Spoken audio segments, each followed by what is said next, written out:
Hello, this is Poleria, and today I'll draw a silly orange cat.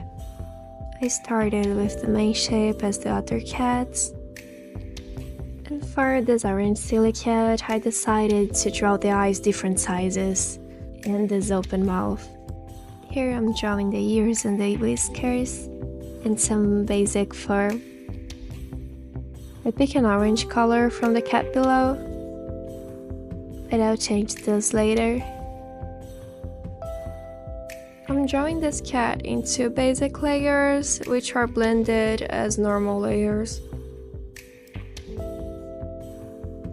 And here I add this light pink color, which look pretty cute.